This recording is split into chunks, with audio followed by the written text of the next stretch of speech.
안녕하십니까? 오늘은 2026년부터 시행되거나 유력하게 변화가 예정된 고령자 대상 복지 정책을 깊이 있게 살펴보고 이러한 변화가 노후 생활에 어떤 의미를 가지는지 정리해드리고자 합니다.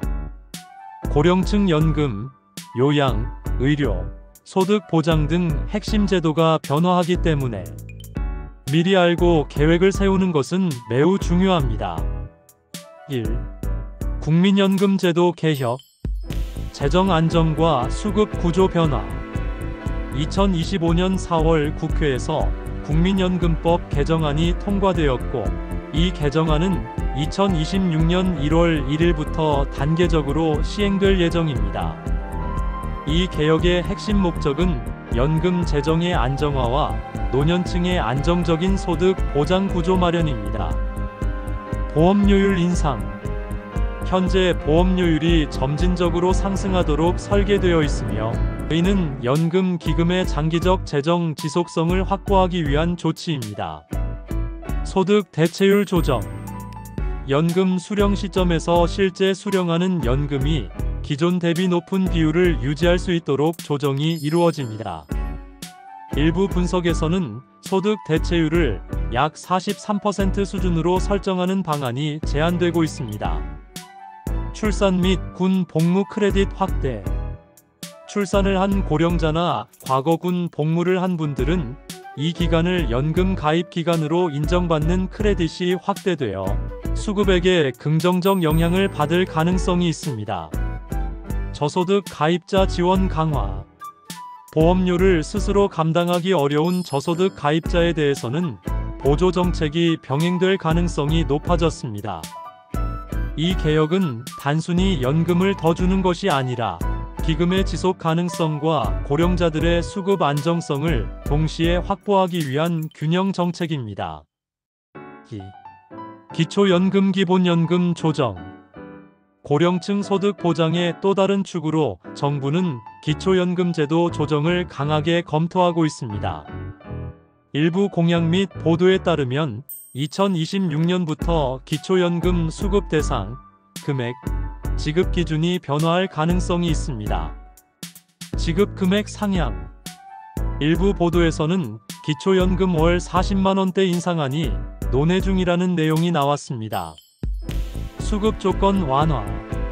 소득 재산 기준 조정으로 더 많은 노인이 수급 대상이 될 여지도 있으며, 이를 통해 고령자 빈곤층 보호를 강화하려는 것이 목적입니다. 이러한 변화는 노후 생활비 안정성과 경제적 자립을 지원하는 방향으로 설계되며 저소득 고령자에게 매우 긍정적인 영향을 줄 수 있습니다. 3. 장기요양보험 및 요양병원 간병비 확대. 고령자 복지에서 가장 민감한 부분 중 하나가 바로 장기요양 비용입니다. 2026년부터 정부는 요양병원 간병비 일부를 건강보험으로 보장하는 방향을 추진하고 있습니다. 치료 중심 요양병원 간병비 보장.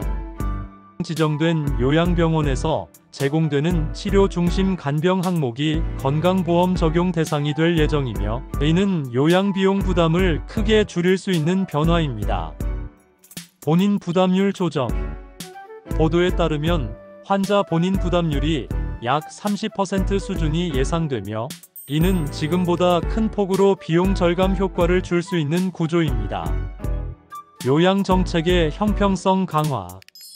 고령 가정 또는 노인 단독 거주자들이 요양병원을 선택할 때 보험 혜택을 누릴 수 있는 여지가 커지면 가족의 간병 부담도 줄일 수 있습니다. 하지만 이러한 확대 정책에도 리스크가 존재합니다. 보험 기금의 지속 가능성, 병원 지정 범위, 실제 병원의 간병 환경 등이 정책 실행의 핵심 변수입니다. 따라서 이러한 변화를 단순한 혜택으로만 보지 않고 본인의 요양 계획과 재정 구조에 맞춰 전략을 세우는 것이 매우 중요합니다. 4. 고령자 연령 기준 재정의 가능성. 또 하나 주목받는 변화는 고령자 연령 기준의 조정입니다. 일부 논의에서는 현재 복지제도 상해 고령자 연령의 65세를 조정할 수 있다는 의견이 있습니다.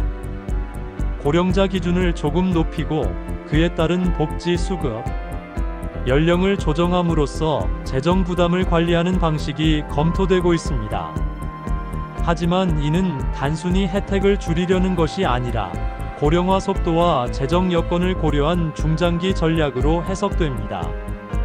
이러한 변화가 실현되면 일부 복지 프로그램의 수급 연령이 올라갈 수 있지만 반대로 그에 상응하는 보완 대책이 함께 마련될 가능성도 큽니다. 5. 자동 조정 메커니즘 도입 논의. 연금 제도에 자동 조정 메커니즘을 도입하는 논의가 있습니다. 이는 연금 수급액이 인플레이션, 기대 수명, 가입자 수 변화 등에 따라 자동으로 조정되는 시스템입니다. 안정적 수급 보장. 노후의 실제 생활비 변화에 맞춰 연금이 자동으로 조정되면 고정된 연금 수령액만으로는 감당하기 어려운 생활비 상승에 보다 유연하게 대응할 수 있습니다. 재정 지속성. 기금이 과도하게 고갈되지 않도록 설계하면 연금 시스템의 장기적 건전성을 유지하는 데 도움이 됩니다. 이는 특히 장기 전망에서 고령자들에게 유리한 제도일 수 있지만 구체적인 조정 기준, 자동화 방식, 시점 등은 앞으로의 정책 설계 과정에서 결정될 부분입니다. 6. 고령자 주택연금 개선.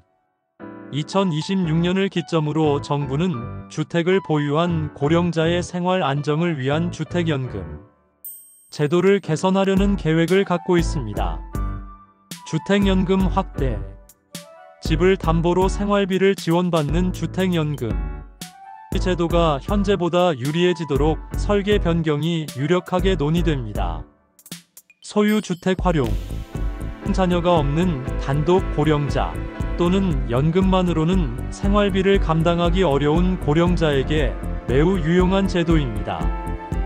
정책의 포용성 향상. 주택 연계를 통한 노후 소득 보장은 단순한 소득 지원이 아니라 자산 부동산을 활용한 장기 복지 전략으로 볼 수 있습니다. 7.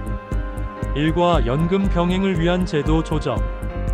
고령자들이 은퇴 후에도 소득 활동을 통해 삶의 활력을 유지할 수 있도록 정책이 보완될 가능성도 큽니다. 근로소득이 있어도 연금 수령의 감액폭을 줄이는 방안이 논의되고 있습니다.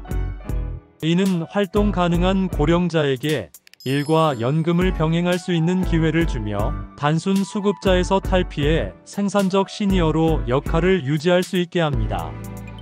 이러한 제도 변화는 경제적 자립뿐 아니라 사회 참여를 장려하는 긍정적 효과도 기대됩니다. 그렇기 때문에 2026년에는 꼭 확인하고 혜택을 받는 것이 중요합니다.